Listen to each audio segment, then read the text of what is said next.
Chaz Powell, Adrian Amos back deep. Powell's a guy that can take it the distance. It's a line drive kick, and it'll make the end zone. So Penn State will work from its own 20-yard line. Take a look at our impact players today. For the Nittany Lion, Silas Redd, over 1,000 yards. Had the best October in college football for any running back. Derek Moy, 138 career catches. He's their leading receiver again with 34 this year. And Devin Still, he is a difference maker on the other side of the football at defensive tackle. You mentioned Silas Redd. He's going to be a big issue today. They're going to start Brandon Beecham on this first play. He's a senior. He's from Ohio, but they're going to get Redd into the game quickly to see how his collarbone responds. They fake it to Beecham, pump fake, and McGloin going deep on the first play. We got a flag down. Yep, it was a double move and out and up. And Travis Howard, number 7 in coverage, knew he was beaten and just knocked the receiver out of bounds. Davon Smith was the intended receiver. They open the game with a deep play action pass, and they draw the penalty. Pass interference. Defense, number 7. 15-yard penalty. First down. Dan Capron, our referee today. So one play, one flag, one first down. Watch the out fake. Travis Howard breaks on the ball. Now, right now, he knows he's beat. And the only thing he can do is make contact. Better of the two choices. Yeah. Other than that, maybe it's a touchdown. So out to the 35-yard line. Silas Redd now in there at tailback. And McGloin trips, but he got the handoff to him. Maybe 2 yards before Christian Bryant makes the stop. I talked to Galen Hall, the running back coach, on the field before the game, and I said, what's the deal with Silas? And he said, well, he didn't get any contact all week. He ran well on Wednesday and Thursday, but he did not get hit. And so his injury is right by his collarbone, and they're not really going to know until he gets hit a few times on it to see whether he can make it through the whole game or not. But obviously, a key part of this Penn State offense. Stephfon Green did most of the work for him last week after he got injured. He's in there right now, but McGloin's going to the throw, and it's Moy out to the 40. And that's where it's going to end up being third down. Matt McGloin. Tom Bradley made the decision that he was going to play the entire game last week. There's his numbers on the season. Yeah, I kind of like that decision. You know, obviously being a former quarterback, you don't like to be looking over your shoulder. You like to feel like you can let the game develop. And Matt McGloin has kind of tried to take it and run with it here. That's Rob Bolden, the backup on the sideline. Third down at 4. McGloin fires a strike to Moore. Nice toss and catch. Travis Howard brings him down, but a pickup of 16. Well, Travis Howard, they went after on the first play of the game, and they got a penalty. That time, a little bit passive in coverage on the slant route. And McGloin, good protection, and a nice throw for the first down. Eric Moy, a big, tall receiver, not a particularly physical guy, but a rangy receiver at 6'5". Joe Suey, the fullback. The man in motion. Now the stretch play. Green 2 or 3 before the front wall of the Buckeye defense stops him.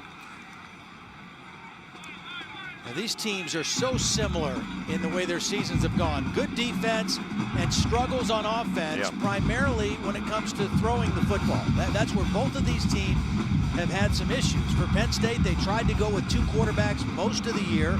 Rob Bolden, the starter early in the season, McGloin coming off the bench, and now they've gone to Matt McGloin. Now here's a first play, a little wildcat situation. Curtis Drake will take the direct snap. McGloin, the quarterback's out in the slot. And here goes Green up the middle, and he's gone.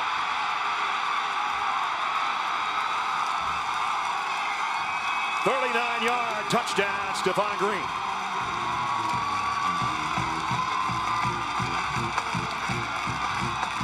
Well, they fooled him. They had this in the offense all year, but they haven't used it. Watch the center and the guard get great blocks. Stankiewicz, the center, number 54, opened it up for Stephfon Green, and the Wildcat formation, which they have not shown all season, really caught Ohio State by surprise. 80-yard opening scoring drive, capped off by the extra point.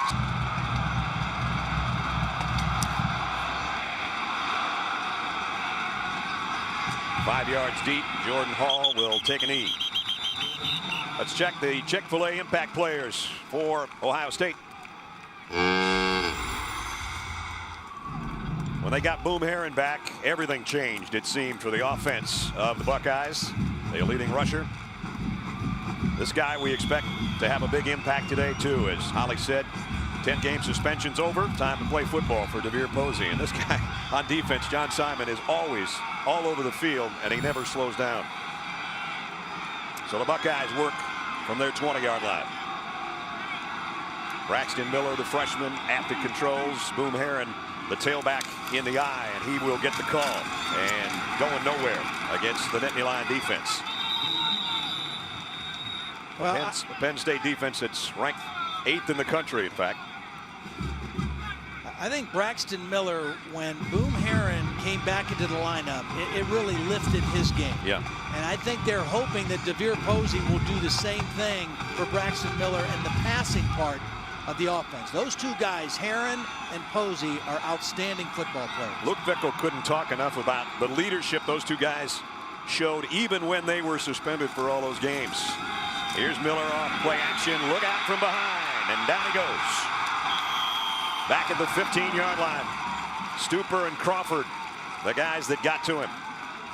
Well, if there was any question about how Penn State would respond this week, in a first full week under the circumstances without Joe Paterno, I'd say the focus is very good. Offensively, excellent execution. Tom Bradley, who is not calling the defenses this week. He did last week for part of the game. He's turned that over completely to Ron Vanderlinden and Larry Johnson this week, but both sides of the ball off to a good start.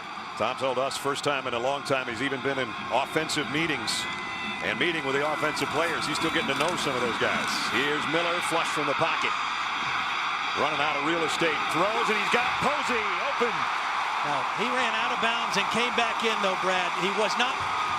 It's a matter of whether he was forced out and immediately came back in or not. And again, we see Braxton Miller, his ability to keep his eyes downfield. Got pushed by Lynn and came back in. Well, because he was forced out and didn't run out on his own and then came immediately back in, he is eligible to catch the football. Showing some poise for Braxton Miller to buy himself enough time to find that guy. That's what Braxton Miller does. He buys time with his feet, but he keeps his eyes downfield, and that enables him to make plays like that. So even after the sack on a 3rd and 15, they picked up 39. First down. Miller set to throw again. Across the middle, in and out of the hands of Boom Herron. Incomplete. He had it, but he got popped immediately when the ball arrived. Nate Stupor in on the hit. Luke Fickell, head coach, at least for now, in his first season. A lot of questions swirling around the coaching staff of both these teams. Similar situations. And here's Miller on the run. Cut down before he got the first down by Astorino, but again, there's the dimension on the ground for Braxton Miller. Well, you know, Penn State and Tom Bradley and this defense have faced a running threat at quarterback when they played Ohio State with Terrell Pryor the last few years. Tom Bradley recruited Terrell Pryor, tried to get him to come to Penn State, but they're different runners. Terrell was bigger, faster, getting on the edge, had a stiff arm. This guy has quicker feet and makes you miss at the point of attack much better than Terrell Pryor. And he's got an 81-yard touchdown, the longest in Ohio State history for a quarterback, to his credit this year. Boom Herron picks up the first down inside the 35 to the 33, and you hear the chants of Boom. Dan Herron, his final game at home. The senior out of Warren, Ohio. Now, coming into this game, 10 games into the season, the leading receiver for Ohio State is their tight end, Jake Stoneburner, with only 12 catches. That's mind-boggling to me. Yep. I would throw 12 passes to DeVere Posey in this game if I were Ohio State. Well, he's caught one already, and a big one. He's up to the top of your screen on first down at the 32. Boom Herron on a stretch play, and he bounced through the other side, but got tripped up by Sean Stanley, or he might have had a big gainer. You know, it's been one thing that you have a true freshman quarterback that you're trying to break in and teach the offense, but they've also had young, inexperienced wide receivers, and they just have not been able to get it done. All those guys in the Big Ten have more receptions than Ohio State's team. Herron, no gain on that one. Again, Stanley in on the play. For the last third down play was a 3rd and long, and Braxton Miller was able to scramble, buy time, and make a throw down the field. They blitzed him on 2nd down. They only rushed 4 on 3rd down. 9th play of the drive here in the opening quarter, trying to answer the Penn State touchdown. Larry Johnson helping run the defense for Penn State. Posey in the slot right here. Harder to double cover a guy in the slot, and right now a safety, Drew Astorino, lined up over top of him. That's a matchup that favors the Buckeyes. Oh, bad snap. Braxton Miller can only cover it. That one never had a chance, and now the line of scrimmage is going to be the 35-yard line, and that probably is out of field goal range, I would think. Brewster thought that Braxton Miller was under center. I mean, I don't know how you don't know a guy's hands aren't there, but he thought he was under center and snapped it like an under center snap instead of a shotgun snap. Even had they kept that line of scrimmage, they had a shot at a field goal, but not now. Ben Buchanan's going to have to punt it.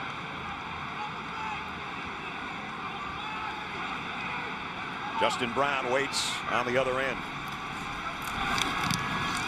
Buchanan kicked this one way out of the back of the end zone. One potential All-American facing another one. So Penn State bootleg off play action. McGloin fires. No catch. Intended for Justin Brown. That's a tough throw to make. Matt McGloin made a pretty good throw, but when you throw that bootleg and throw back towards the middle of the field, I mean, he should have probably hit the fullback out of the backfield, Zordich, right now. Even with that, Brown should have had it. Yeah. No, it was a good throw. It's just not a throw you're going to make consistently well through the course of a game, but he did make a good throw on that one. Silas Redd in there as the slot man on the left in the shotgun. McGloin steps up, fires behind his receiver, but he made the catch. Justin Brown or not. Thought he one-handed it. 17-yard catch. Well, Matt McGloin did a great job of stepping under the rush of John Simon. John Simon is going to get up the field, and he does a nice job, McGloin, of stepping underneath that and keeping his eyes downfield and throwing it to Justin Brown. Whoops. Didn't catch it. Nope. No, that one will come back. And now they blow the whistle. The previous play is under further review. The ruling on the field was that the pass was complete. And here he is right here, number 54, that you have to account for every snap, know where they line up, and pay attention to him. McGloin on 3rd and long. Fires complete again, 1st down. I think the last 3 passes by McGloin are the best I've seen him throw all year. He looks good. He looks comfortable. He looks confident. He's getting good protection. They moved the pocket a little bit on the bootlegs on 1st down. You know, sometimes you wonder about his vision, his ability to see over the line, but he is standing in there and making nice throws right now. That one to Zerba, his tight end, for a 1st down at the 32. We go with the Wildcat again. This time it's Belton in there to take the direct snap. And Stephfon Green flanks him. Here's the option. It's a keeper all the way for Belton. And only got about a yard out of it. You know, Bill Belton, the reason they scrapped the Wildcat earlier in the year is he had some academic issues, and Joe wasn't going to play him, and so he said, no, let's put it on the back shelf. And Jay Paterno was the one walking to his dad's house after the Nebraska game that thought, you know what, let's bring this back. Our team needs a little bit of a distraction. Let's put this back into our offense. I'll finish the story at the end of this play because it goes back to something he learned from his dad a few years before. 2nd down and 8. Green will get the call straight up the middle. He's already got a touchdown today. Tough run on the inside. In 2000, Penn State was playing here against Ohio State, and defensive back Adam Taliaferro suffered a neck injury and was paralyzed at the time. And it was a very difficult week, a very emotional week for the team. And when they came back to practice on Monday, Joe Paterno said to Jay, hey, put the shotgun offense in. Our team needs a distraction. We need something to get them excited they can focus on and not on Adam's situation. And Jay remembered that and did the same thing this week.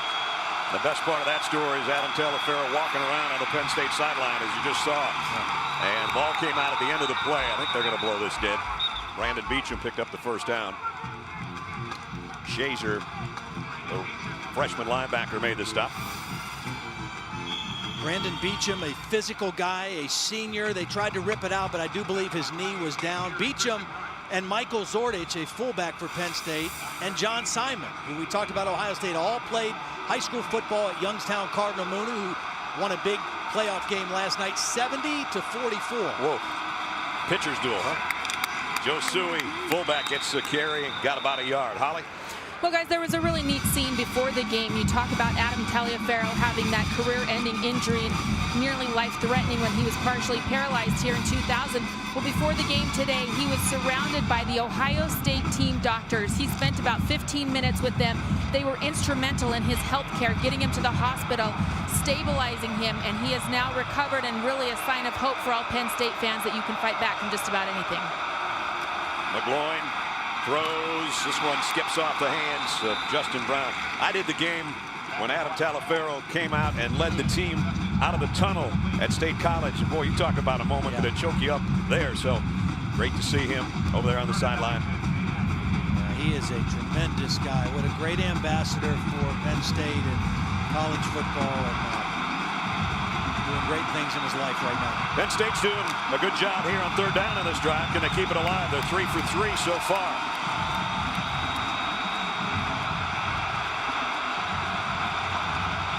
Third down and 9. Buckeyes showing blitz. They're going to bring an extra man. McGloin sidearms it, and it's a first down throw again to Justin Brown. Wow. Well, Matt McGloin's just feeling it right now. I mean, that's all you can say. And what happens is when a quarterback is comfortable and loose, his vision is better. He's seeing the field, he's feeling the offense, and he's throwing the ball with timing and accuracy. And he knows that John Simon is en route to meet him in the backfield. That's why he was backpedaling when he threw. First down, Penn State at 41 here with 4 minutes remaining. First quarter. Silas Redd back in at tailback. In the conventional Penn State eye, he'll follow the fullback, Zordich, and he's got a good gain. Cut down by Bryan and Shazer, but he picked up 7. Well, Matt McGloin, again, this is the best that he's looked. Now, he played well in the first half of this game last year against Ohio State, and then a couple interceptions in the second half really turned the game around. In fact, they moved the ball well against Ohio State here a year ago in the first half of that game, but he just looks different. He looks more confident because he knows he's the guy to play the football game right now. Second down at 3. Good run by Green again. And he's got the first down. Another thing, you were talking a little bit ago about Joe Paterno's doghouse. I said to Jay Paterno last night, Stephfon Green had a big game last week, and I said, was it because Silas Redd was injured? Or did you just want to use him, and that was you and Tom's decision to use him more because he was normally in Joe's doghouse? He said, no, he got out of Dad's doghouse about 3 weeks ago. He's having a big game here again today in the first half. Redd will come back in, though. First down at the 27. Redd stopped at the line of scrimmage. Jonathan Hankins, Big Hank, made first contact. Well, and we were curious how Hankins would play today. There was some question if he was going to be healthy enough, had a little bit of a knee injury against Purdue a week ago.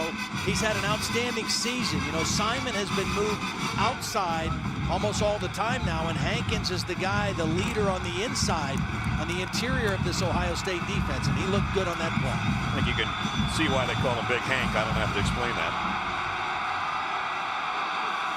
At the 26, McGloin to the corner, in and out of the hands of Justin Brown. He got a hand on it, but couldn't pull it in. Well, Tyler Moeller and C.J. Barnett were both back there in coverage, but the ball kind of landed between them. And Justin Brown, even though he had to twist his body, he had a shot, but that's a tough catch. You know, you're expecting the ball over one shoulder, and you have to turn back to the inside. That's tough to make. Well, McGloin on this drive has picked up 12 on a 3rd and 10 and 11 on a 3rd and 9. He's got another 3rd and double digits right here. I would expect Ohio State to bring some pressure here too, not to let him be comfortable and try to hurry him into a throw.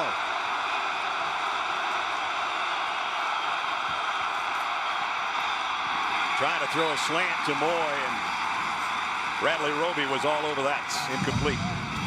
Bradley Roby read that. He knew, anticipated that was coming. Leads this team with 3 interceptions, and he locked right into Moy. He read the slant, got right into his chest. That's good coverage. Anthony Farrell's longest field goal this year is 40 yards. This one's going to be about 43.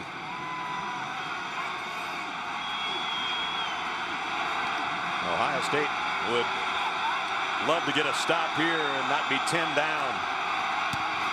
But the field goal on the way, and it's good. In the first quarter, and a 10-point Penn State lead. This kickoff might be returnable. Jordan Hall will bring it out. Got across the 20 out to about the 23-yard line. 10-0 here. Let's check in and get an update with Robert Flores. Robert, what do you got?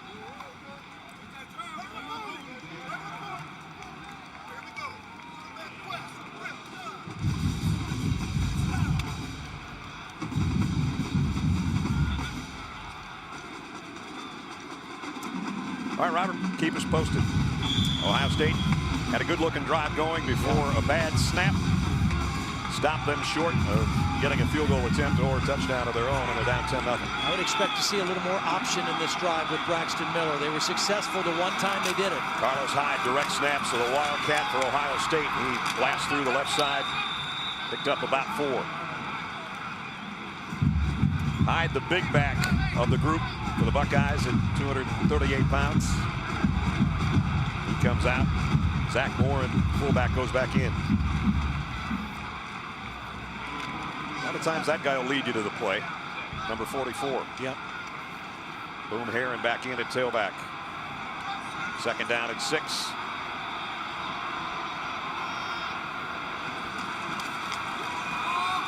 And that's the case. Herron right behind Bourne for a 1st down. 7-yard pickup before Crawford brought him down.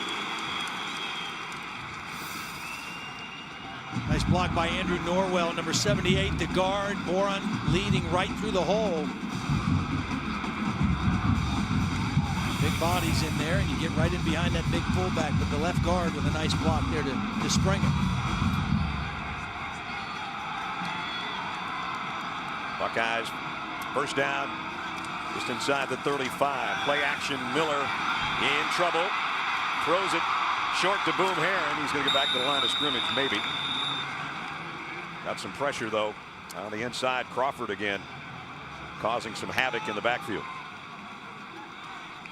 Penn State defensively strong in just about every category, Todd. Well, again, they've been so consistent. You know, when Tom Bradley was the coordinator, now Larry Johnson, Ron Vanderlinden acting as coordinators, the best thing they do is keep people out of the end zone. I mean, their scoring defense numbers historically are always very good. In trouble again. Miller got away. Flags are down. We're probably going to have a holding call. I think it might be a face mask. I think they almost got to Braxton Miller and sacked him, and I think it was Glenn Carson that got a hold of the face mask of Braxton Miller. Dan Capron with a call. Personal foul, face mask, defense number 40, 15-yard penalty, 1st down. You called it, partner. Again, the ability of Braxton Miller to make people miss in small spaces. I mean, you think he's got him dead to rights. Braxton Miller jukes. Glenn Carson goes the wrong way and then ends up getting the penalty, reaching for air. And that moves it inside Penn State territory at the 49 as the quarter comes to a close. Posey down to the bottom of your screen.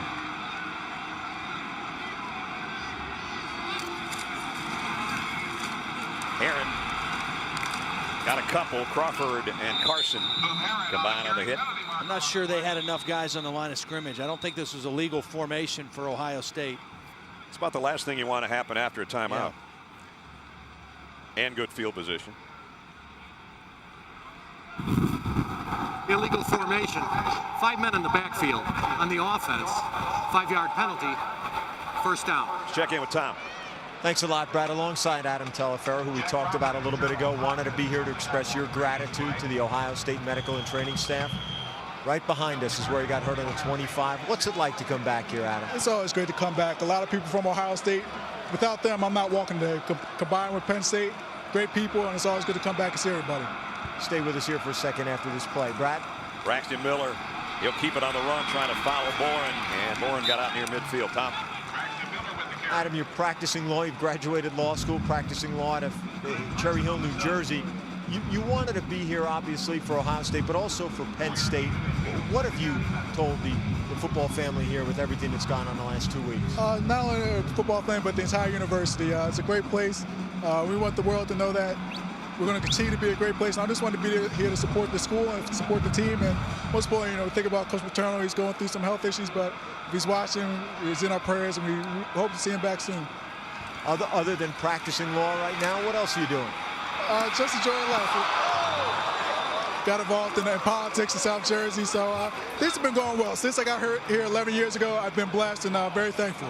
Well, certainly, if anyone is a sign of resilience and hope, it's you, Adam. Thanks a lot. We appreciate it. Thanks so much. Brad? All right, Tom, thanks. Adam doing everything right until he said he was getting involved in politics. Well, we could use some guys like Adam. Absolutely, sure. that might be an improvement. At midfield, third down and 11. Meanwhile, that was a heck of a play by defensive end Sean Stanley, who dropped in coverage on Jordan Hall and tipped that ball away. That wasn't a linebacker or a cornerback. That was a defensive end. Third and long for Braxton Miller. Penn State showed blitz. They backed out of it. And he's going to go deep again on that sideline. Posey got a hand on it. And they're going to say caught it. I had to wait along with the officials because that's a one-handed stab if indeed he made it. Well, I don't know that either official had a really good look at it. I mean, he made a great stab. I just don't know if he had a foot in bounds. Boy, he sure did. Wow. Did he secure the catch? He did have 1 foot down. This is what makes this guy special. I mean, he's a unique player. That's why you throw the ball at him as many times as you can. First down on a great catch by DeVere Posey. As Todd said, keep throwing it to him. Empty backfield now. Miller going to whip it out. This one's too high for Carlos Hyde. Incomplete.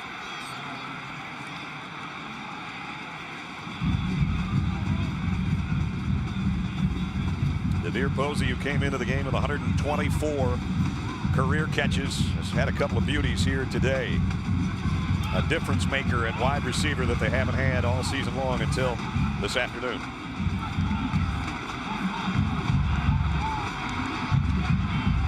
Pistol set here now, second down and 10. And Braxton Miller's going to keep it. Spins his way. 8-yard run. It's a good read by Braxton Miller because Devon still got good penetration up the field, and Miller had to make a quick decision to cut underneath it. Watch as he runs this option. He's going to see it and cut right up inside. Still gets penetration. He cuts inside of Devon Still and then spins for extra yardage. That's a good quick read by the freshman quarterback. Gives himself a chance now. Third down and short. 3rd and 2 on the 10th play of the Ohio State drive.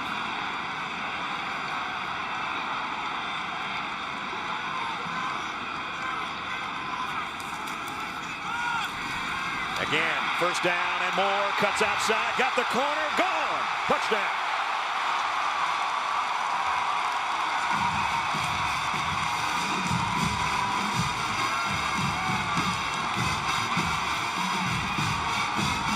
Great blocking by the tight end and the wide receiver. Number 5 does the rest. 24-yard touchdown run for Braxton Miller. And his ability to make people miss in small spaces is that you don't coach that. I mean, that's God-given. That is not coachable. Drew Basil in for the point after. Up and good.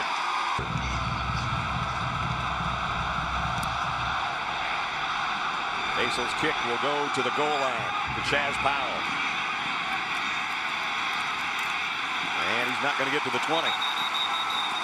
Nice job on the special teams. Curtis Grant got down there to make the stop. So we take a look at our Pacific Live game summary. Penn State opened things up It was Stephfon Green capping an 80-yard drive on the 5th play. 39 yards for the touchdown. They added a field goal to go up 10-0, but this was the one that got Ohio State back to within 3. Braxton Miller and a touchdown run, 24 yards. Yeah, a couple interesting things about that touchdown run. Number one, Devon Still, the All-American candidate defensive tackle, was not in the game on that play, was out on that 3rd and 2, getting a break. And also DeVere Posey with a big block on the safety, Nick Suke, to secure the touchdown. Here's a counter to Silas Redd.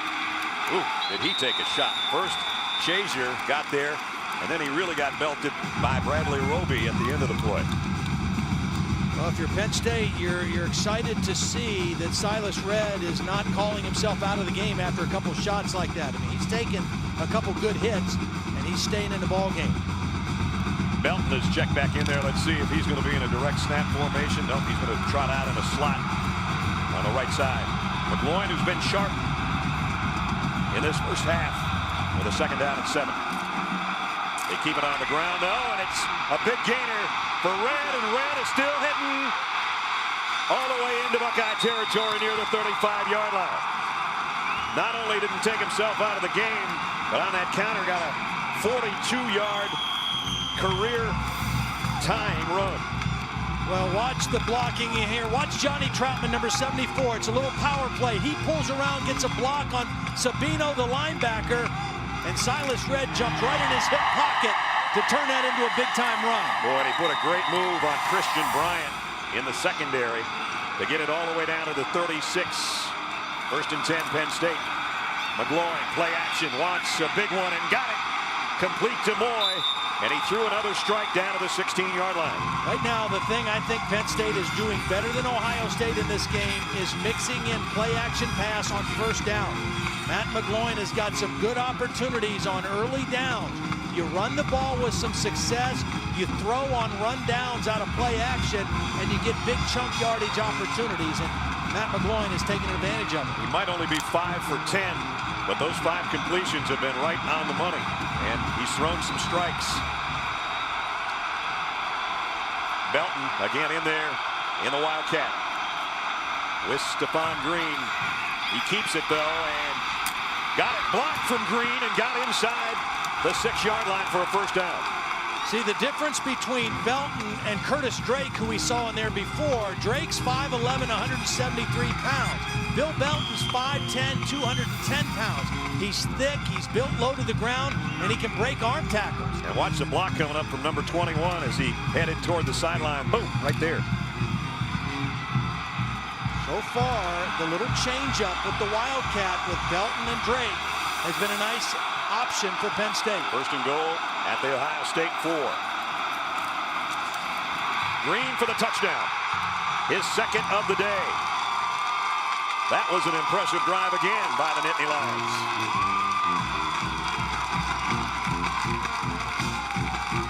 Talking about having an answer for what Ohio State did on their last drive. Pretty impressive. 81 yards. And again, a 5-play drive, so they had an 80-yarder and an 81-yarder each. It only took 5 plays. Oh, a big run by Redd. A big play-action pass on 1st down, and then the Wildcat. Extra point is perfect today. I don't know where this offense has been all year, but it's hitting on all cylinders right now for the Nittany Lions. Line drive kick goes to the 4 to Jordan Hall. Hall out to the 27. We go out to Robert Flores. Robert. Jordan Hall on the return for Ohio State. Jake Magnotta on the tackle for Penn State.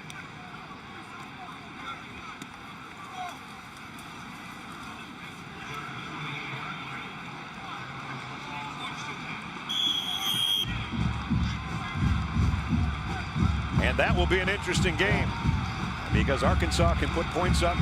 LSU doesn't usually allow any. They've got good battles through the last few years. Boom Herron brought down at the line of scrimmage.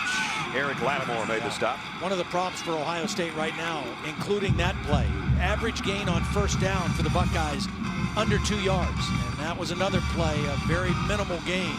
Hard to go against a really good defense, a disciplined, sound defense like Penn State, if you don't win on 1st down. Then you play right into their hands, on 2nd and long or 3rd and long. Saw Philly Brown and DeVere Posey checking the plays. They're both to the right side of Braxton Miller on a 2nd down and 9. He looks that way, and now he's going to go down, all wrapped up by Jack Crawford, who's had a big first half. So that's a good disciplined rush by the Penn State front four. First of all, the inside forced him to leave the pocket, and Jack Crawford was able to wrap him up. Devon Still is the first guy that's going to get there. Watch Still collapse the pocket, 71. And then Crawford maintains discipline on the outside and gets the sack. Boy, he made sure he wrapped up because he didn't want Miller to get one hand out of there and get rid of the football. So 3rd down to 14 now. Buckeyes have to get all the way out to the 38-yard line to pick up a first down. Blitz coming on Miller. Throws, incomplete, and a flag down in the backfield. Yeah, I think this is going to be holding on Ohio State. That it is. And the penalty will be declined. Holding. Offense, number 44. The penalty is declined. 4th down. You saw Dan Capron turn around, look over to Tom Bradley, who was already given the "we don't want it" penalty. Zach Boron, the fullback, is going to try to pick up the blitzing Drew Astorino, and then just grabs that jersey as Braxton Miller leaves the pocket. Boron doesn't know he's going to leave the pocket and ends up instinctively holding. So Ben Buchanan's got to give it up for Ohio State. High, lazy kick, and caught and brought down immediately. But right now, Penn State's playing as well as they played all year long. An 80-yard drive, a 54-yard drive, and an 81-yard drive has them 17 points. And this one's going to be intercepted, though, off the deflection. Johnson with a pickoff, and Ohio State's got it back. Remember what I said about running the bootleg and throwing back to the inside, that you don't get away with it very often? Again, Matt McGloin throws back across his body to the inside. The pass is high and deflected, and then it's intercepted by Orion Johnson. That's just not a high percentage throw when you're moving that way to throw back to the inside. And that time, the first critical mistake for Penn State. C.J. Barnett tipped it. Johnson intercepted it, and now Ohio State's got it at the 37-yard line.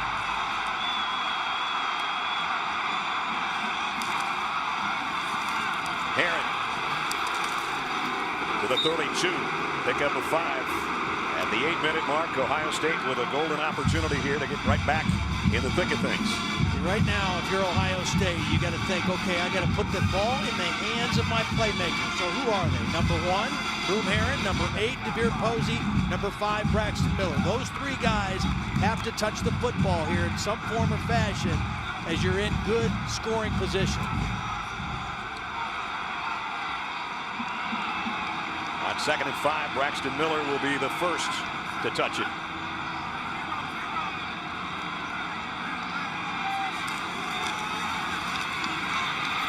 And a great move by Braxton Miller again, all the way down to the 8-yard line. 1st and goal, Ohio State. Nobody else had to touch it there.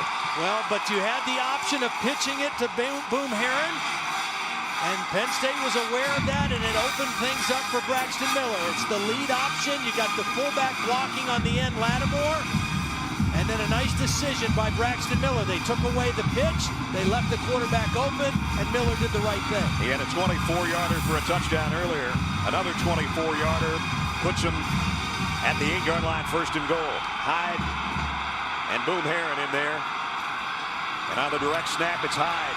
See, I don't agree with that. I don't agree with taking the ball out of the hands of Braxton Miller in that situation. He's your quarterback. He's your best running threat from that position. Keep him in there. I don't think you need to try to trick him at this point.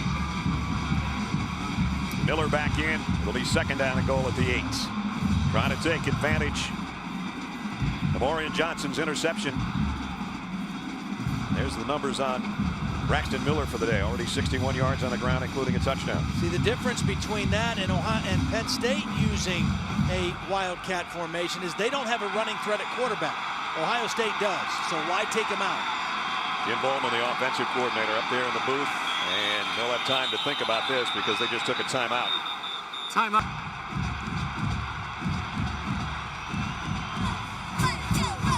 Second down and goal for Ohio State. Is there such a thing as being too cute on offense, Todd? Well, I think sometimes there can be. I think you respect Penn State's defense, but I think, again, Jim Bowman, he's the offensive line coach. He's got 3 seniors up there on the line. Braxton Miller's averaging almost 8 yards per carry. I don't think you need to put anybody else at the quarterback position but him. And he's going to run a quarterback draw. Only got a yard, though. Nate Stupper staying home at the linebacker spot, made the hit, and it's 3rd and goal. I would anticipate something where you get him on the edge on this play. Maybe give him a run-pass option, but give him the ability to keep his eyes in the end zone for a throw, but also have the ability to run if it's not there. We haven't seen him aim one at Stoneburner, the tight end, yet. Yeah. He's the leading receiver and the leading touchdown catcher with 6. 3rd down and goal, Buckeyes. Miller, Stoneburner, touchdown.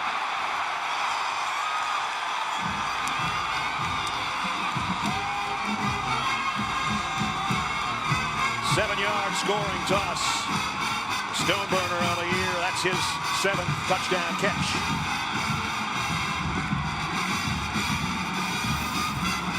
Well, the wide receiver coming in, number 80, Chris Fields, is going to hold the coverage. And Stoneburner's going to go behind him, and it's a beautiful read and throw by Braxton Miller. Drew Basel in for the point after. Up and good. Yeah, I was there again Thursday. Fred was there again. Same seat. Fred's always there. Same stool. At the 5-yard line on the kick return is Chaz Powell. And Powell gets upended as he crossed the 20-yard line out to the 21.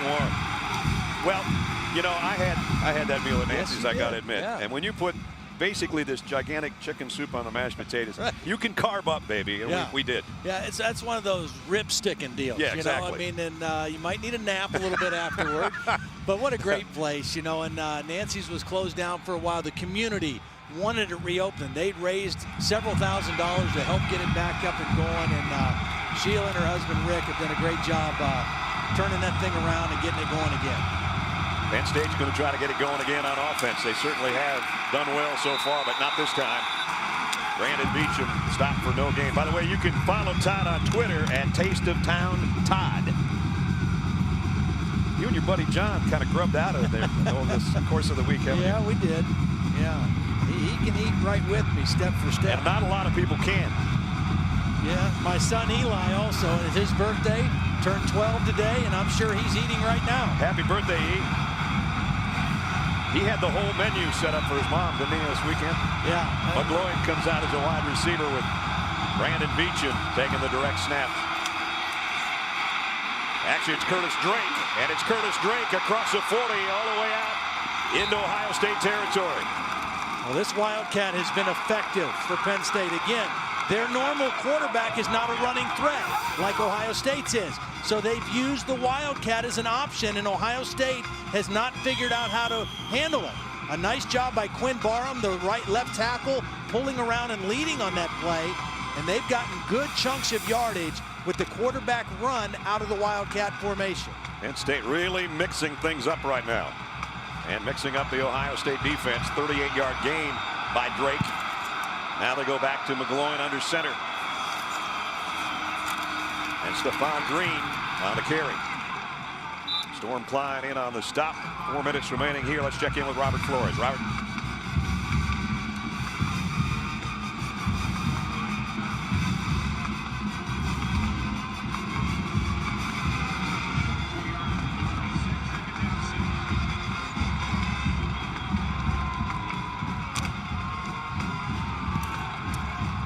Well, Taj Boyd's probably got him right where he wants him now, trailing.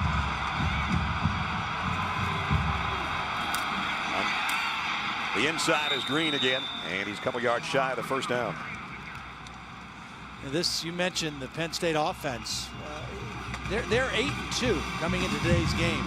4 of their wins have been games where they have scored under 17 points for the whole game. So they got 17 now with 3 minutes left in the first half. This is an offensive explosion for the Nittany Lions. They're down a long 2. Zordich and Beecham behind Matt McGloin. Beecham puts his head down, driving. Teammates trying to push him. Looks like he's a little bit short, but we'll wait and see. They might have to measure this one. Again, Beecham is the big guy, 226 pounds. Played at Youngstown Cardinal Mooney High School, a senior. Running behind another Cardinal Mooney guy, Zordich, the fullback. It's a lot of bodies coming at this Ohio State defense. I thought they were going to have to take a look at that one, but Dan Capron says no and gives them the first down right at the 30.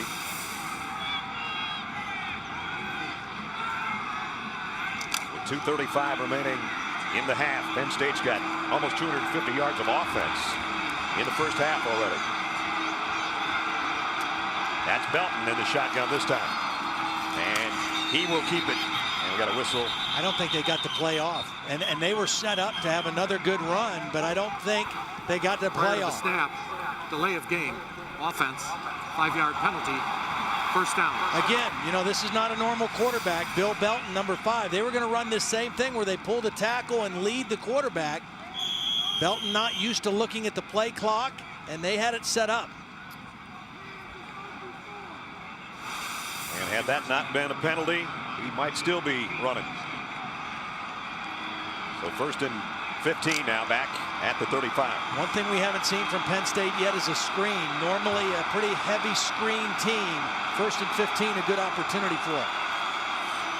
Silas Redd on the carry, hit at the line of scrimmage, but grinds out a couple of yards, maybe 3. Penn State has all its timeouts remaining. Redd with 57 yards so far in the first half. Just about everything clicking for the Penn State offense, and that's not a sentence you would use very often with this team, but today everything working except one interception by Matt McGloin on a tip ball. Green cut down at the line of scrimmage. Well, they're going to face a pretty long third down play here, but so far in the first half, the whole offensive operation is much better than it was a week ago. Again, with Mike McQuarrie no longer being with the staff right now, he was the signaler for the offense. He was the guy responsible for personnel changes. Last week, they punted the first 5 possessions. They didn't get it going until the second half. This week, the operation is much better. You got Bill Cavanaugh right here. You got Terrell Golden right here that are working with the wide receivers, and Jay Paterno helping with personnel and substitutions and signaling. It's been much more effective. McGloin will be in the shotgun as the play clock winding down. They got it off with a second to spare. Short throw, Stephfon Green. Ooh, what a hit by Travis Howard. Well, Penn State right now, they're going to get an opportunity to put more points on the board. And the other thing is they're not going to allow Ohio State to have any time to do anything with it when they get the football. So they'll let the clock go all the way down before they call timeout and then attempt a field goal to try to go up 6 right before halftime. It would be a season-long field goal for Farah if he hits it. Had a career-long 43-yarder. Now he gets a shot from 46 right before halftime. Luke Fickell calling timeout. Might as well use him. Yeah. You know, can't do with him anything with him in the locker room at halftime. So Luke takes timeout. We'll take a quick one too. Then we're going to see a field goal attempt, we think.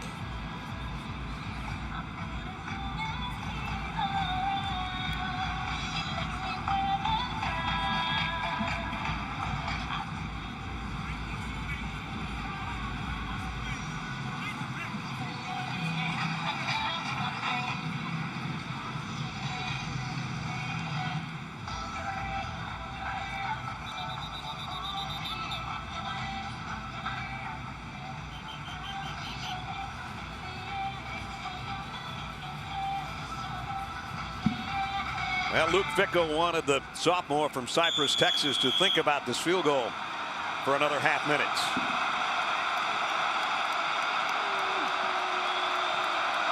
Anthony Fair from 46 yards out. Trying to add to the Penn State lead.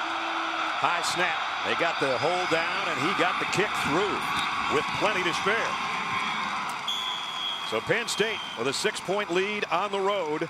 Some big runs. Stephfon Green with 2 touchdowns. 2 field goals by Fair, including a 46-yarder to end the half. And now he'll tee it up to kick it away to the Buckeyes here to start the 3rd quarter. Right at the goal line is Carlos Hyde. And Hyde got a nice block, cuts outside, works his way to the 24-yard line as we check in with Holly Rowe.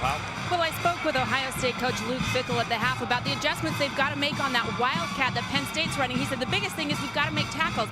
Too many arm tackles, too many missed tackles. He said they want to try to bounce those guys outside where they've got a little more help on the edge. John Simon has been terrific so far. And guys, DeVere Posey has been a big boost as Ohio State expected. A lot of energy on the sideline. And one last note. There has been a terrific response here from Ohio State fans. Guys, no bad signs, no negative language, and the police tell me no incidents in the stands. That's great. Sportsmanship week here at Columbus. Short gain for Boom Herron on the opening play of the 3rd quarter. I'll tell you again that what's going to be critical for Ohio State in this second half, really both teams, because we've got a 6-point game. But for Ohio State, that average gain on first down, when we showed you the first half stats, under 2 yards per play on first down, over the course of a 60-minute game is not going to give you a great chance to win, particularly with a freshman quarterback with a passing game that has struggled. First down, it is critical to get positive gains. Boom Herron only got 2 on that first carry. 2nd down and 8. Miller flushed from the pocket. And now signals to his receiver to come back to the ball, and he did. Philly Brown with a first down. I'll tell you what, Braxton Miller's special now. I mean, you know, the thing that I'm impressed with is his poise. When he feels pressure, to not panic, his ability to break tackles, to buy time, and to keep his eyes downfield. Again, most young quarterbacks, when they feel pressure, they scramble to run. He scrambles to throw. There's a big difference in that. Now they go back to the eye from the 36 on first down. Play action. Miller in trouble again. Sidearm one's out of there. Saved himself a sack, though, as Jordan Hill and Eric Lattimore had it. Well, Braxton Miller, we talked about his ability to make plays, to buy time, and then keep his eyes downfield. This is the game-winning play when they beat Wisconsin here a few weeks ago. We were here and witnessed it, and tremendous play for a freshman quarterback. Last week, on a 4th down play, he did the same thing. Bought time, scrambled, but kept his eyes downfield, and threw what everybody thought would be the game-winning touchdown. They had the extra point block, but Braxton Miller is a unique talent. It's one of the 2 plays, 2 Hail Marys against Wisconsin that's kept them from being perfect on the season. They won again today, by the way, over Illinois.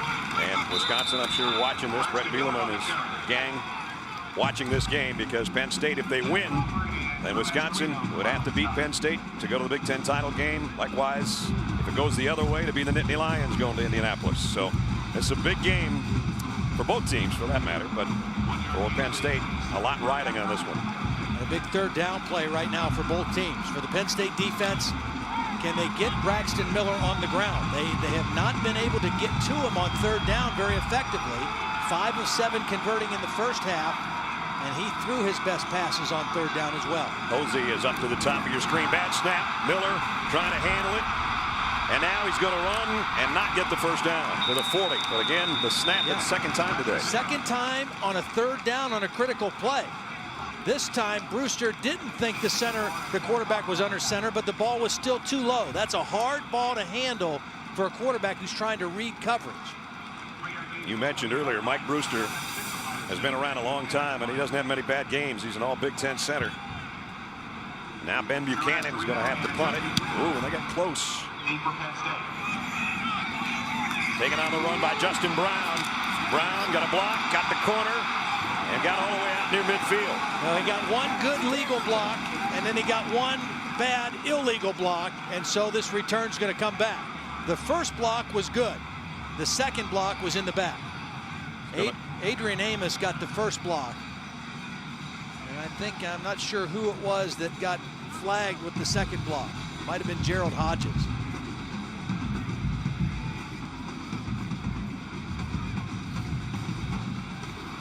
During the return, block in the back, number 4 on the return team, 10-yard penalty.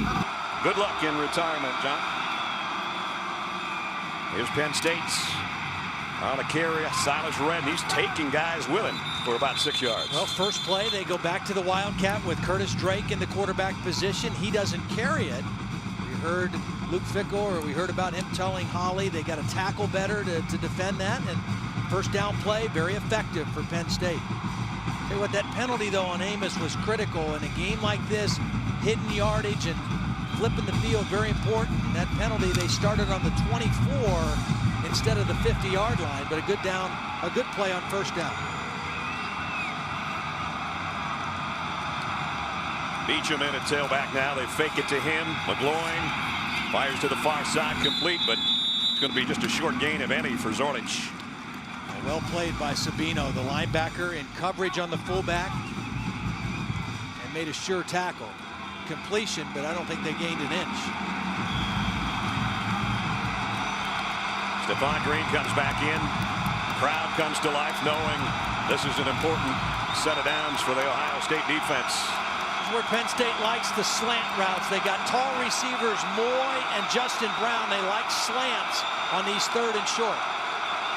McGloin in the shotgun. Going to be a counter run to Green, and he's got a big opener again. And he's out nearly to midfield, so they've got that lost yardage back. A 17-yard run by Stephfon Green. Boy, they did a nice job fooling the defense. Quinn Barham, the tackle. They pulled him. He gets the key block. Watch number 67 pull and lead up in here. Ohio State thinking pass all the way. The linebackers are dropping. Barham gets a block. The center, Stankiewicz, gets a block. And another 3rd down conversion for Penn State running the football.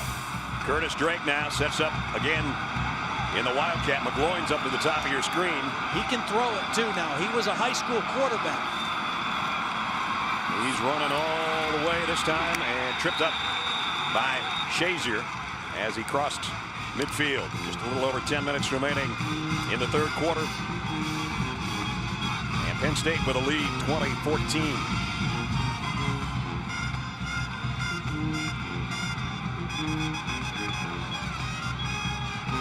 Belton will come back in. Drake goes out.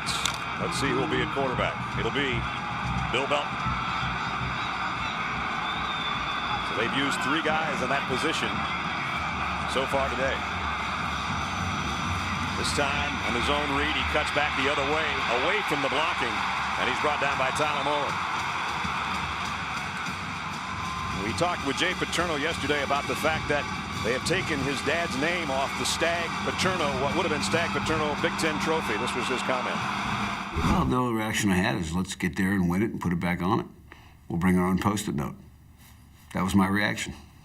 We'll bring a nice yellow Post-it note and we'll stick it right back on, but we got to get the game first. And that all starts this week. It starts, against Ohio State, and next week Wisconsin. We got to get to Indianapolis, and that's got to be our goal. They got to get this one first and then worry about the Badgers. McGloin. Pump fakes. Incomplete. On the far side, Justin Brown, the intended receiver. Yeah, and Justin Brown was the secondary receiver. He was looking for Derek Moy first on the slant route, and he was covered.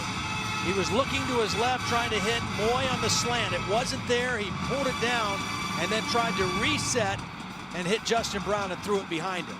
Good coverage by the Buckeyes. So this is the first time we got a punt coming from Penn State.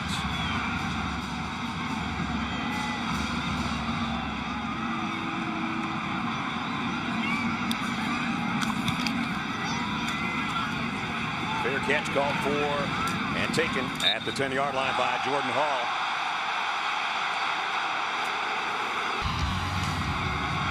Jordan Hall is going to take a direct snap for Ohio State, giving Penn State a little dose of their own medicine, and he got 6 yards on the carry. Again, that first down, getting a positive gain, which is, to me, 4 yards or better on first down.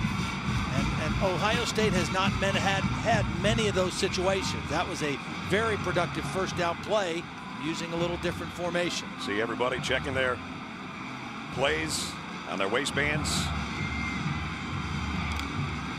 And a 2nd down and 4 upcoming. Going to be Hall again in the Wildcat. And Herron dropped the ball, and Penn State's got it. There's the problem you run when you've got a Wildcat in there. The mesh job between the ball carrier and the would-be quarterback sometimes doesn't work, and that one didn't. Well, this was a good snap. And again, you're right. It's not a true quarterback. He's trying to read the defense. He's not used to running that offense all the time. He certainly gets reps of it in practice, but not all the time. That was a pretty good handoff. And I think Boom Herron, I don't know if he didn't expect to get it or didn't close down over it, but the result, a big mistake in the form of a turnover for Ohio State. And a fumble recovery by Jordan Hill of Penn State has set the Nittany Lions up in a great spot at the 11-yard line. Silas Redd, the tailback, behind Zordich in the Penn State eye. Might be a free play here. Redd got a yard, if any. But it looked like Hankins was offside. Well, I think he was offsides, and I think he made contact. And so, yeah, 5 extra yards, free yards for Penn State. And that'll make it 1st and goal once they walk it off.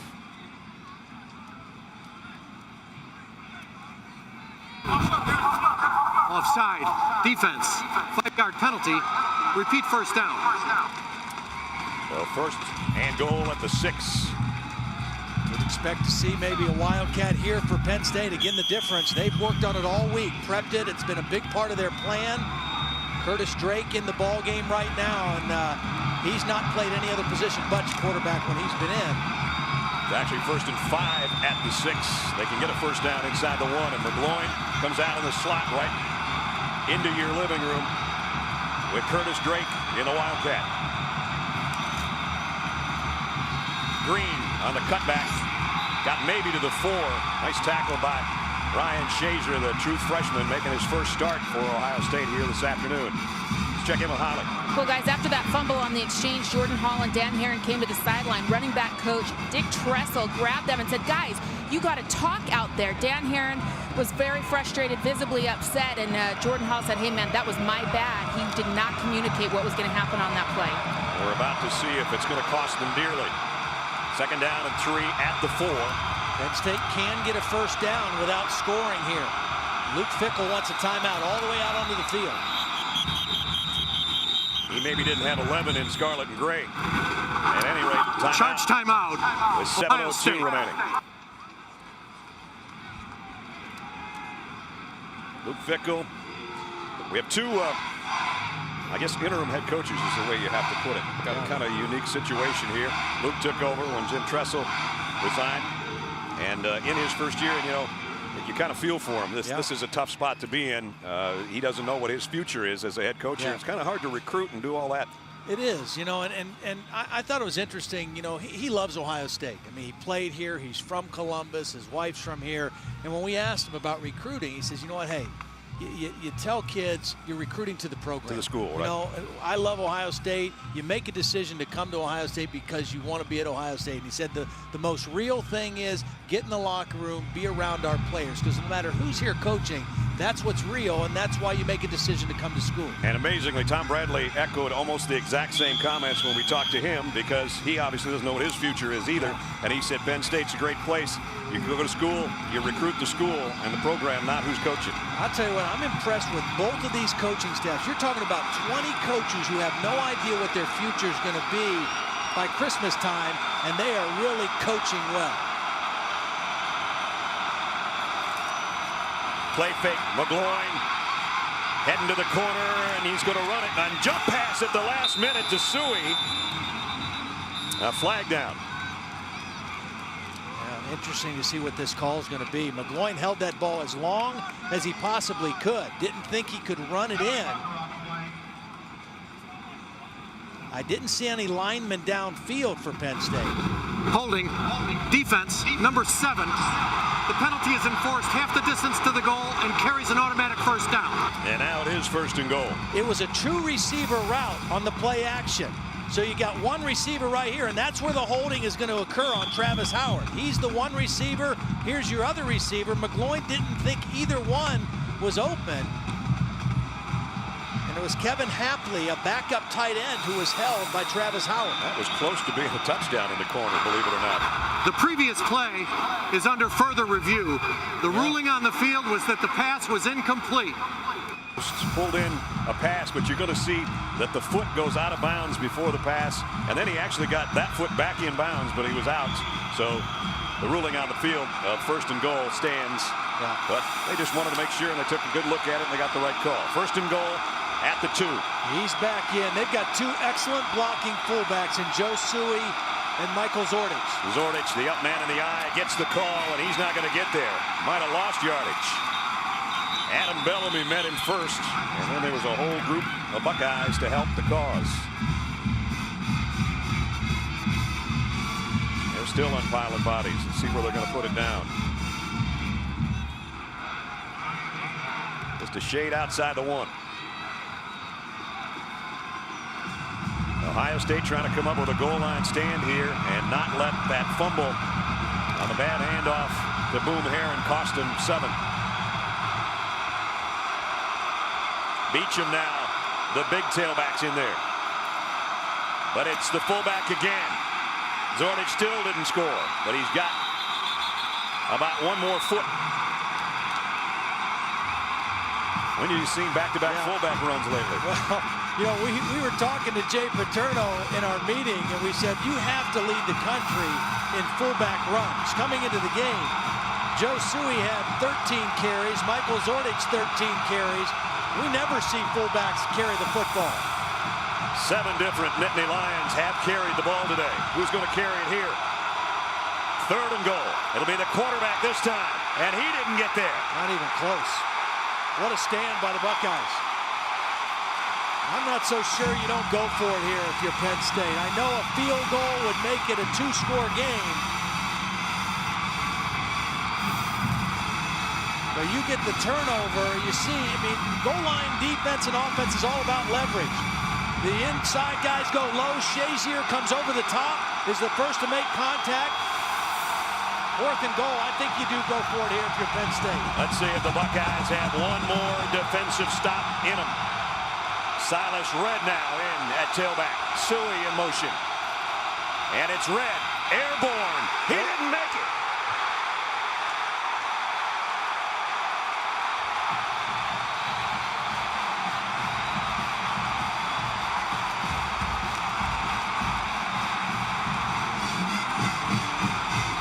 They did have 1 more in them.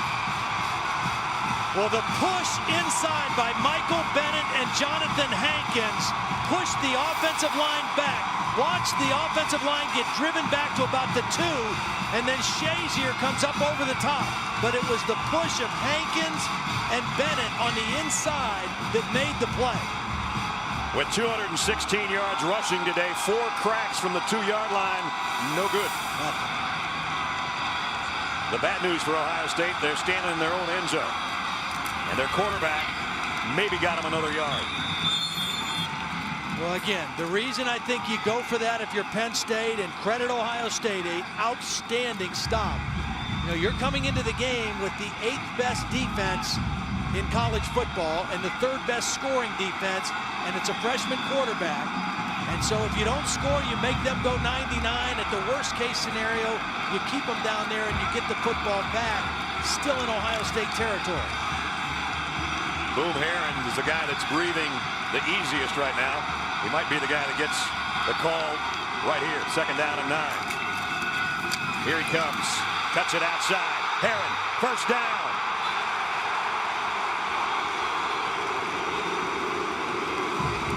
Didn't drop that one. 15 yards. 1st down Buckeyes. Yeah, bad angle by Danton Lynn, number 8. Watch number 8. He's got outside leverage on this play.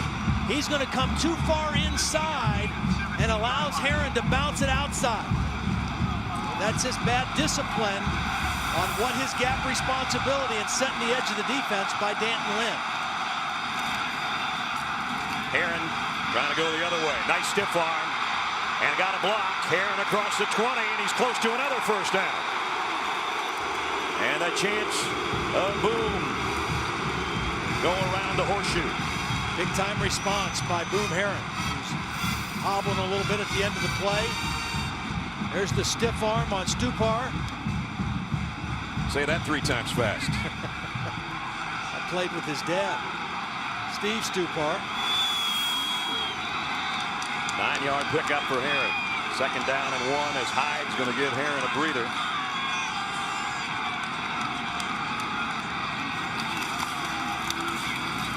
And he'll get the 1st down and quite a bit more.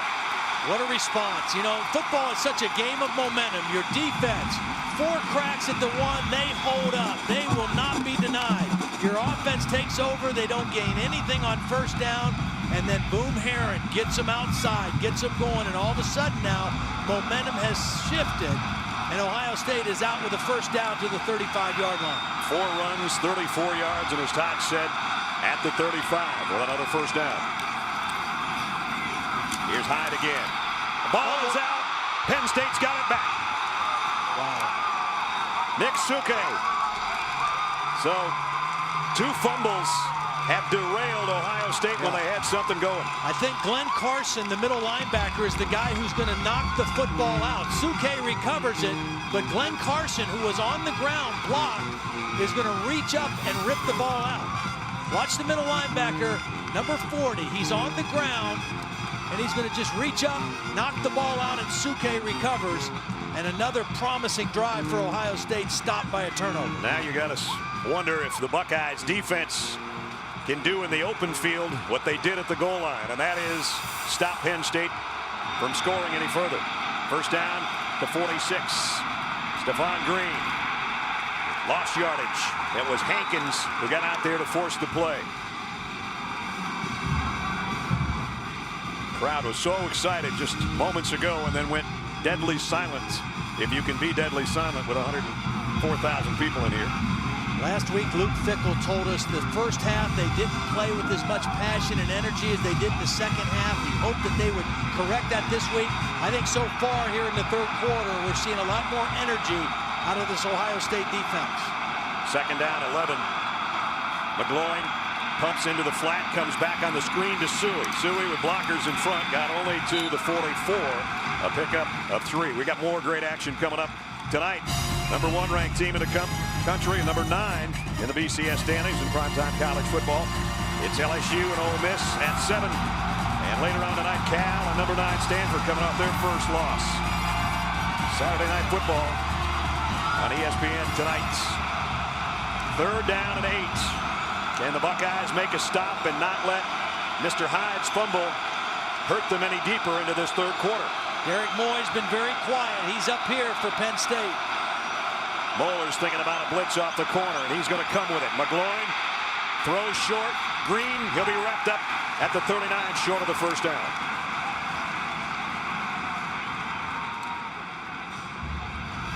Well, again, in a game like this, when you play defense the way Penn State has played defense, you play field position.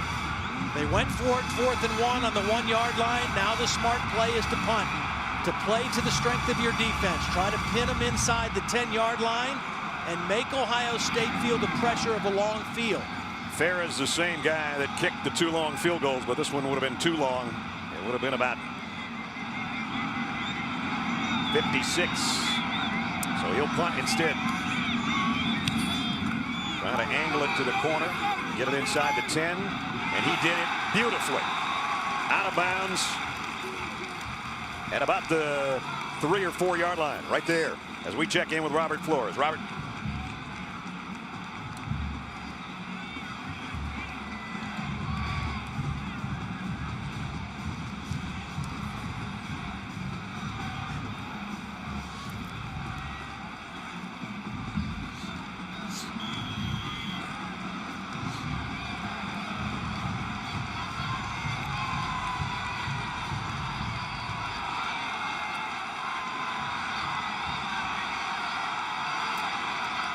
Here, Penn State's defense has got Ohio State backed up to its own 3-yard line.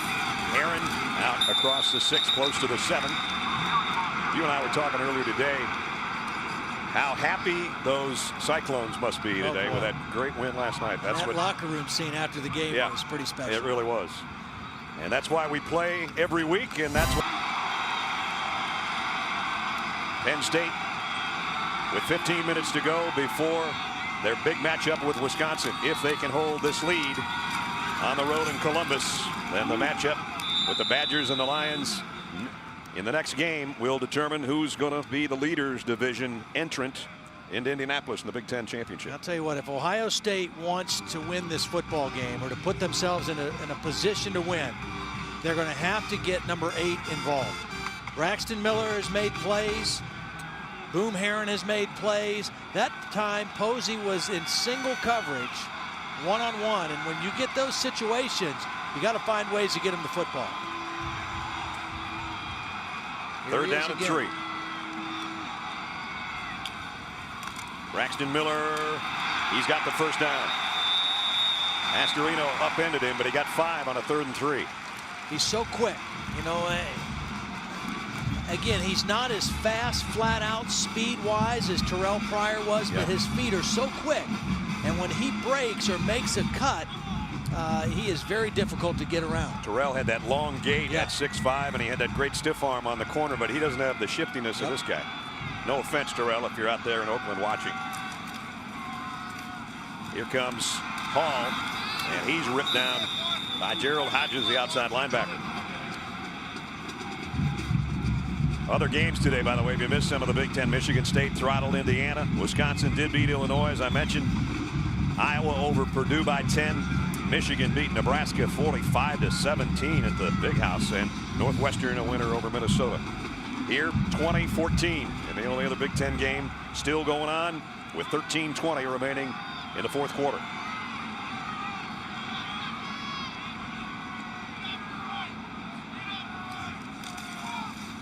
They fake it to Hall, the tailback, and get Miller on the move, and on the throw, complete to Posey. There's what Todd was talking about. Get it to number 8. Move the chains. When you have situations where they're not doubling him and he's out there one-on-one, I don't care which guy he's one-on-one with, take your chances. He's too good of a player. And you've got to get some chunk yardage plays, and the best way to do that is throwing the football. And a first down at the 29. Posey now 3 catches for 69 in his first appearance of the season for the Buckeyes after those suspensions that equaled 10 games. Braxton Miller fake one way, cut back the other, left a couple of guys in his lurch, and he's pushed back, but I think he'll get about 2 yards gain, and now quarterback pushing back the guys that try to tackle him as we take a look at our Pacific Life game summary. A big part of it, Braxton Miller, 24-yard touchdown run was the first score for Ohio State today. And then when he didn't do it with his feet, he did it with his arm to Stoneburner, the tight end, at the back of the end zone. That's their 2 scores. They need another one to regain the lead here.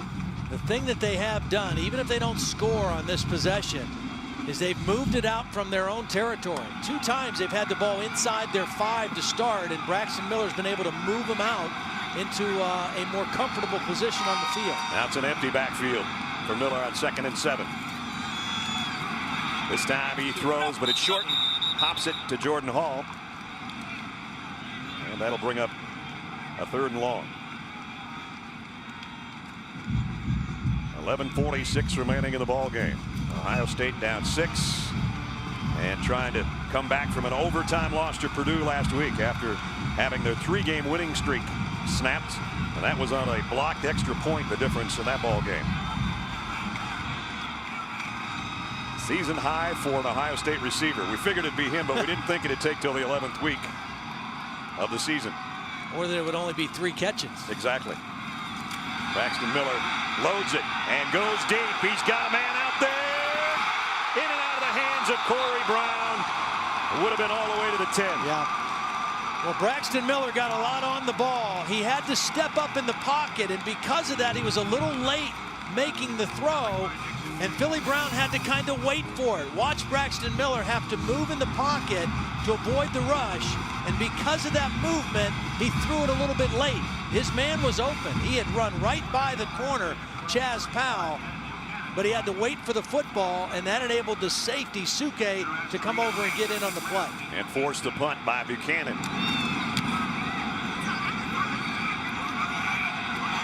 Fair catch taken by Justin Brown back at the 25. Curtis Drake back in there in the Wildcat. Running to his left, got a nice block in the backfield, got another one further downfield and picked up 6 or 7 yards before he's ripped to the ground by Roby and Shazer. Yeah, really nice job blocking on the perimeter for Drake on that play. Let's check in with Holly. Well, guys, you see that heavy kind of soft cast on the leg of Curtis Drake. He's got a remarkable story. He broke his leg, and a year later broke it again in preseason practice. The doctors found out that his bone marrow was not regenerating, so he had to have a bone marrow transfusion to try to get that leg to grow back to strength. Finally, this year, midseason, he's back in form, and guys, he's been a huge help in that Wildcat tonight. Yeah, he has good days and bad days in practice. Sometimes he's limping, sometimes he's not. Now they're back to the conventional set on 2nd and 2. Stephfon Green ran into a wall, but he somehow got through it and picked up the first down, or so it appears. Well, I think if you're Penn State right now, and Jay Paterno, Galen Hall, as they get this first down, they have to be thinking one more score here. They got denied on the goal line, going for a touchdown. Right now, any score to make it a 2-possession game, a 2-score game, you got to be thinking that right now. And they got a hot field goal kicker who's hit 2 career longs earlier in the ball game. At least he was hot in the first half.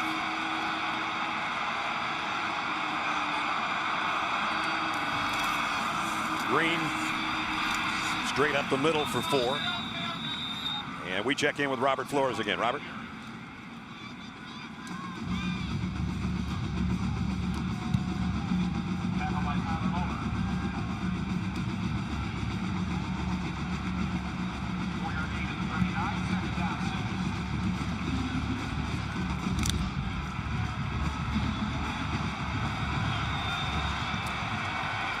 NC State playing inspired against the Clemson Tigers, who we'll see in Charlotte in the ACC championship. Flags down. Full start. Offense. Number 74.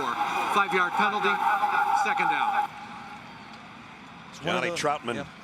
One of those seniors. This offensive line. We talked about 14 starting seniors on this football team. 4 of them are on the offensive line. The only non-senior starter up there is the center, Matt Stankiewicz. 4 seniors, and they have done a nice job today opening holes for the running game. 2nd down and 11. Moeller again thinking about coming off the corner. He backs out of the blitz. The screen pass set up for Beacham. And he's got a first down. Yeah. Good looking play. Penn State traditionally has been a big screen team. They like to run screens to their backs, both fullbacks and tailbacks. And that's one of the first ones they've tried today, and very effective. Good setup by the quarterback, McGloin. Good job by the lineman getting downfield. And then some good running with vision by Beacham after the catch. If you're just joining us, we've got less than 9 minutes to go. Penn State trying to hold on to a lead here on the road. It would put them in a matchup with Wisconsin in the next game to see who goes to the Big Ten championship from the leaders division. Clinging to a 6-point lead here in the 4th quarter. And it's Belton in the Wildcat who got just a couple of yards. Penn State jumped out in front in the ball game, an 80-yard drive on their opening march. Stephfon Green had 2 touchdowns in the ball game. They also had an 81-yard drive. They coupled that around a couple of long field goals, 43 and 46 yards. That's how they got their 20. Ohio State came up with a goal line stand to prevent any further damage. And now the Buckeyes would just like to get it back in the hands of their offense to give them another chance, trailing by 6.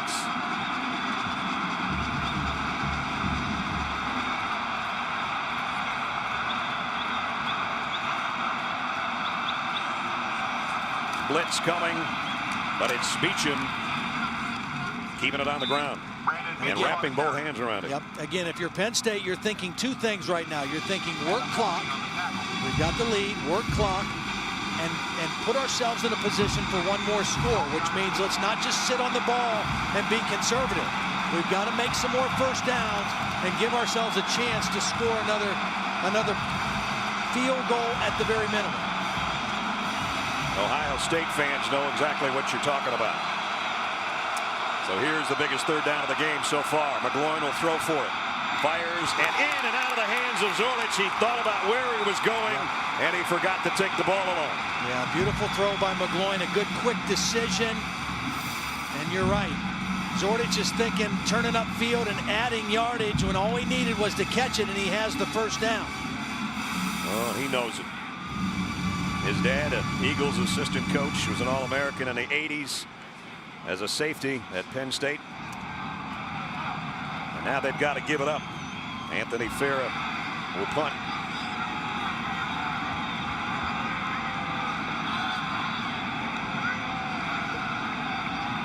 Farah did a great job knocking one out of bounds at about the 4-yard line a little bit earlier.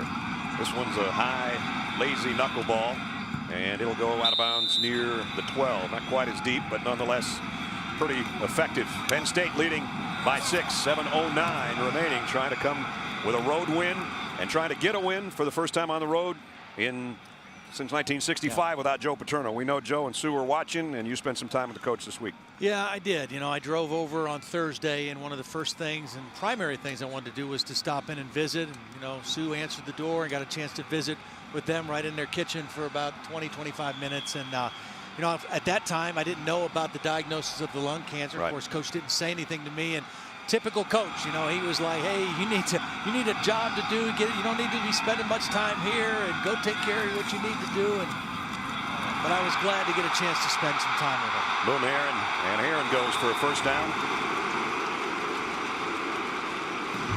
7-minute mark. Ohio State trying to fight its way back in. They're looking for their 7th win of the season. And just to kind of wrap that up, Joe, we certainly wish you the best and hope that whatever treatment's necessary for the cancer is successful. And it's been a weird 2 weeks, and obviously it was weird for us last night to be in a coaches meeting without you. 1st and 10. Boom, Herron, some more for Boom. About 5 more. Astorino knocked him down. Well, Boom Herron is playing like a senior. I mean, he's playing and running with confidence, with aggressiveness, and trying to give this team a spark. Again, it's 3 guys that are going to make plays for you. Herron and the quarterback Braxton Miller, either throwing it or running it, and DeVere Posey on the outside. And you have to score a touchdown. With 6 minutes to play, it's more of Herron. And he's just a little bit shy of the first down with that carry. Stupar and Stanley combine on the hit. Under 6 minutes. Remember, Ohio State has used one of its timeouts. They've got 2 to play with, and they need a touchdown to win. For those of you that might have been watching Clemson and North Carolina State, welcome to Columbus. It's 20-14. Nittany Lions on top. Ohio State with the ball here in the 4th quarter, trying to drive for what would be a win if they can get a touchdown. It's been all Boom Herron so far. They're not. They don't want to put Braxton Miller in a spot, I guess, unless they let him cut one loose pretty soon here. Well, and again, at first down are the best situations to take some shots for chunk yardage plays against a good defense. You can't just methodically 3, 4 yards move it down the field. You got to get some chunk yardage plays. First down's a great time to do it. Jordan Hall is in the backfield. Braxton Miller somehow caught that snap, and he's still on his feet. Braxton Miller out of bounds with a first down on a remarkable play that he somehow kept alive. Wow. That was crazy. Just unbelievably instinctive play by Braxton Miller. Catches it out of the air. You hear coaches talk about wrapping up on defense. You don't knock people down by just banging into them. You got to wrap your arms up. And Braxton Miller just keeps avoiding tackles and turns it into a big play. 22-yard pickup by the freshman quarterback. The drive stays alive. So does the hope to come from behind and win with 4.5 to go. Now Herron on a little delayed draw, but he only got a yard. Astorino on the tackle. Pacific Life game summary. It's been a good football game between these 2 Big Ten teams. Miller's got 97 yards and a 24-yard touchdown included. 324 total yardage for Penn State, which is more than they normally get. And Ohio State with a big goal line stand that prevented the Nittany Lions from adding to what is right now a 6-point lead. Different formation now. Empty backfield. You got 5 receivers out. 6 straight runs so far. Another bad snap. He picks it up and rifles it out, and it's going to be a loss. And it's a loss because that play was, right. The timing was all. It's all a timing play. I mean, when you throw that quick wide receiver screen, it's all based on timing. And for the 3rd time today, a low errant snap by the normally reliable Mike Brewster. And that messes up the timing, and it allows Chaz Powell to close in and make the tackle or make that Danton limp. Ohio State has been pretty good on 3rd down today. Because Braxton Miller has been a magician on 3rd down in avoiding pressure and making plays. This is a big one, though. 3rd and 12. And he's going to run with it. Quarterback draw. Braxton Miller brought down at the 36-yard line. And now it's 4th down. Well, I think you almost have to go for it here if you're Ohio State. I mean, it's pretty long to attempt a field goal. You don't know if you're going to get it back, and if you do, if you get it back anywhere near Penn State territory, it is 4-down territory, and you give Braxton Miller an opportunity to make a play. You may even want to call timeout here and make sure you talk it over and get exactly what you want. 4th down and 5 in what might amount to the ball game right here.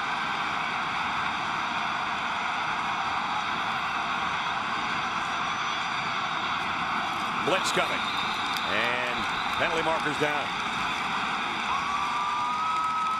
If it's a false start, it's going to make it 4th and 10. False start.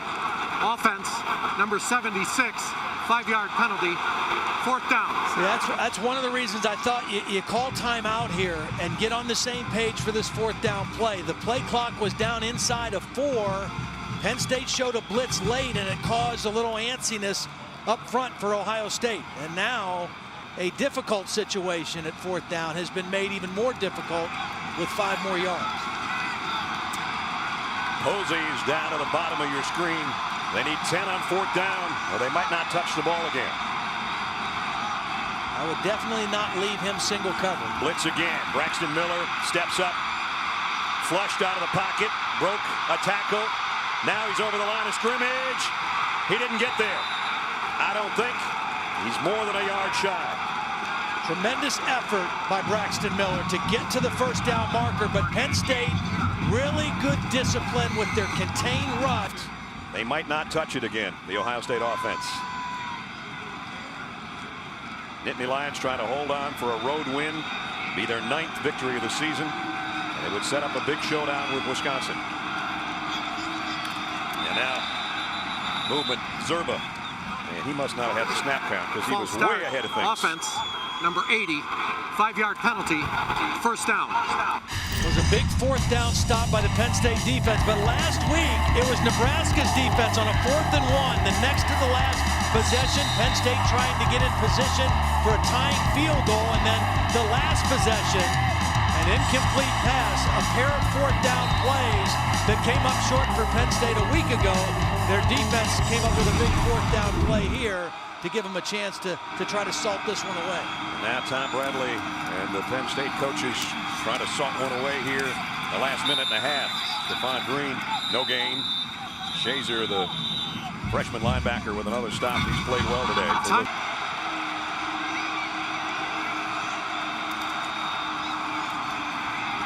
Stephfon Green, very short gain. Storm Klein helped out on the stop, and now the storm is upon us because Ohio State, their 3rd and final timeout of the half, taken by the Buckeyes. And Todd, talk about a killer penalty. Sometimes you don't think they're that big a deal. False start. If they don't do that false start, they might have a 1st down. The ball game's over right here. Right, you're just trying to make 1st downs here if you're Penn State. They go backwards on that 1st down play. Luke Fickell able to stop the clock a couple times and at least forced a punt situation. Right now, 3rd down and long if you're Penn State. Nothing fancy, nothing silly. run the football, run clock, punt the football, and then count on your defense. It's been your strength all year. And then if you're an Ohio State fan, you hope that they get their hands on the football and Braxton Miller gets a chance to do what he did against Wisconsin. Throw up a prayer and have it answered. Well, I think when they do get the ball back, they've got to throw it up, not as a Hail Mary, but just to give DeVere Posey a chance to make plays. Again, he's the best player on the field in those situations. This play will determine whether or not they get the chance.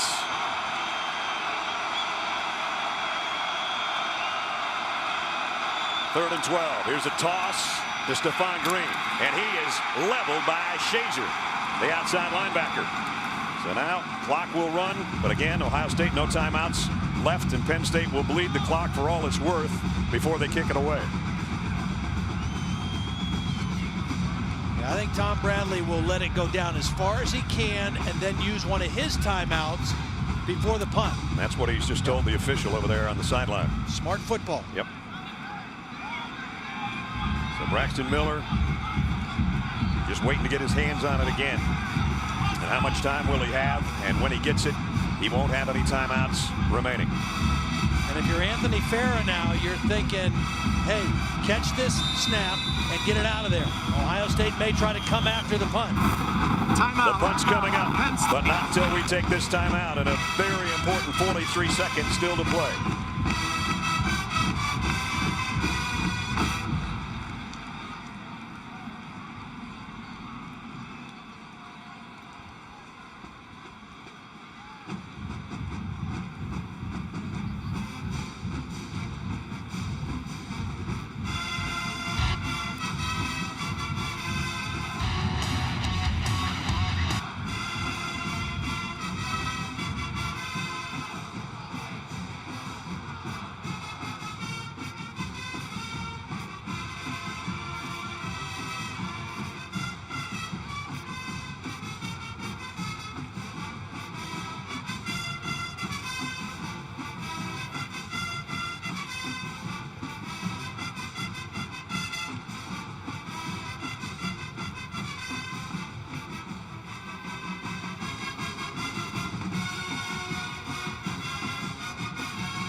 We've got a race to the finish here in Ohio State. They'll finish the races tomorrow in the chase for the NASCAR Sprint Cup.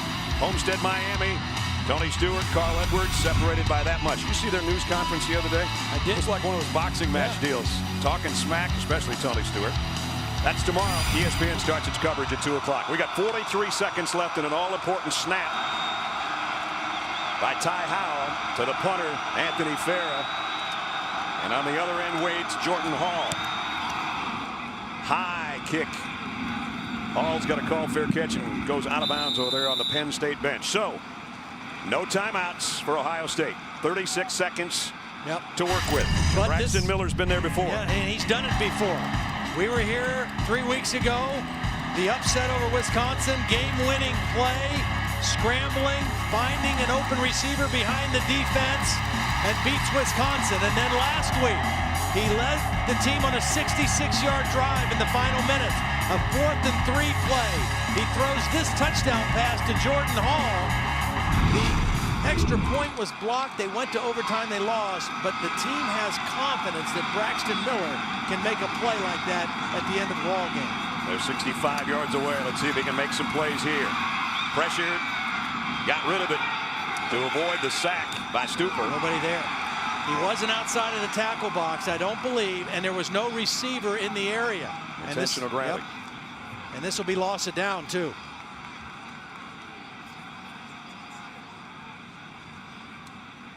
Haven't been a lot of penalties today, but there have been some crucial ones, and that one's not going to help the Buckeye cause any. Well, we saw a crucial penalty against Penn State to start their possession here, but it was only 5 yards. Yep. And they have the lead. So this one's even more devastating for Ohio State. Intentional grounding on the offense is a spot foul with a loss of down. It carries a 10-second runoff. The clock will be reset to 20 seconds and will wind on the ready for play. Talk about a double whammy. You couldn't have a worse penalty. No. I mean, you lose time, you lose yardage, and you lose a down. 20 seconds, all they've got to work with once they reset the clock. Now Braxton Miller, if he gets some open field, remember, he had an 81-yard touchdown run earlier this season, and he's got great wheels, but they're a long ways away now, and trailing by 6.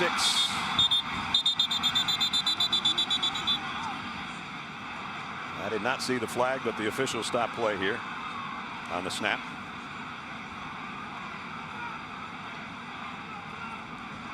Penn State bringing pressure.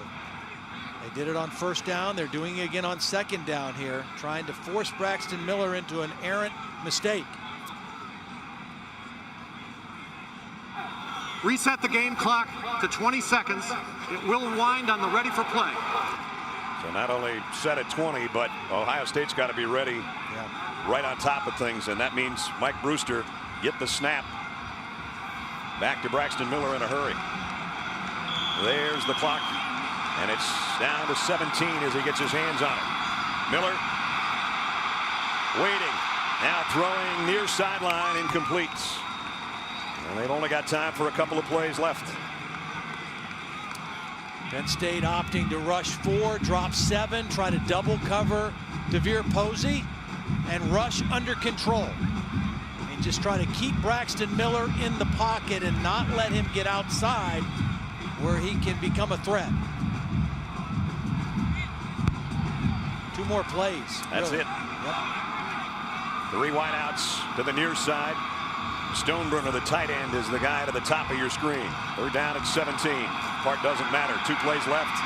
He loads it and lets it fly. Wobbly pass is caught. No. Dropped by Spencer. He had it and dropped it. That would have given him a chance for one more play and trying to get it down to the end zone.